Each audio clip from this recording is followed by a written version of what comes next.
Okay, so back under here now, and I've been using my most accurate measuring device.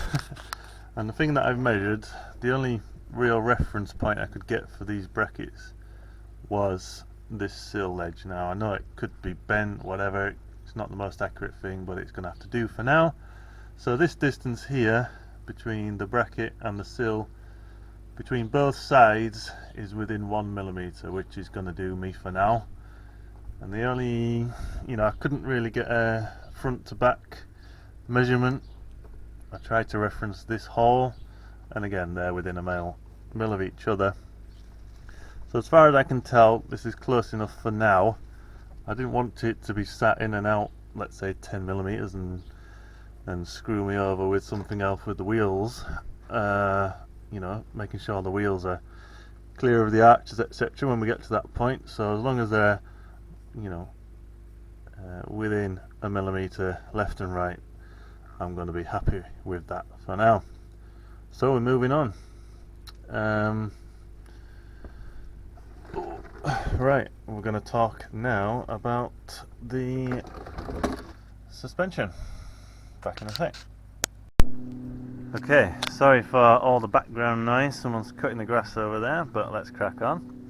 So this is what we've got to fit to the car for this particular stage, if you will, of the car's build. So we've got these Bilstein, I think these are B14s, coilover kit, which you've already seen the rear dampers. Now this is ride height adjustable, it's just not adjustable in terms of damping. So we went for this choice because, well, A, we want longevity if we're going to be using this car on the road.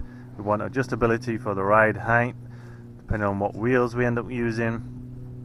But we don't need to be splashing out loads of money on something we may never use, if this car doesn't end up on track or whatever. So this fits the bill. It's a good quality kit. So we've got the rear height adjuster here, rear spring, adjuster spanners, and then the front coil over, which may need some extra bits for the top before that fits in.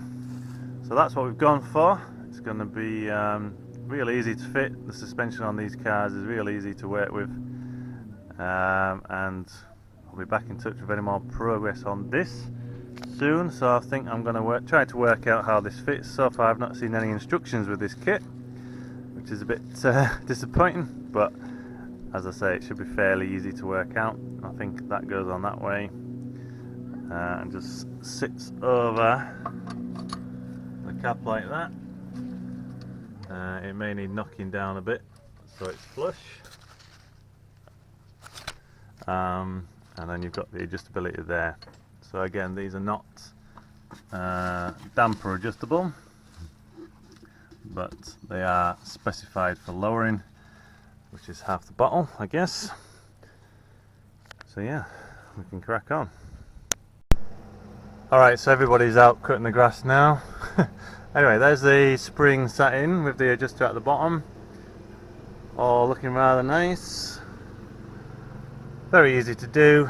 I just lowered these again on the scissor jacks so I had enough room to put these in, wound it back up, and then just put the top bolt back in there. Easy peasy. Okay, well, we're on the topic of things to do with the chassis.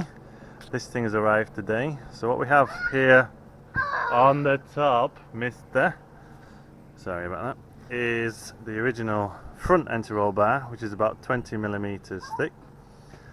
And this one here, it's from a Zafira B, and it's about 24mm thick, something like that.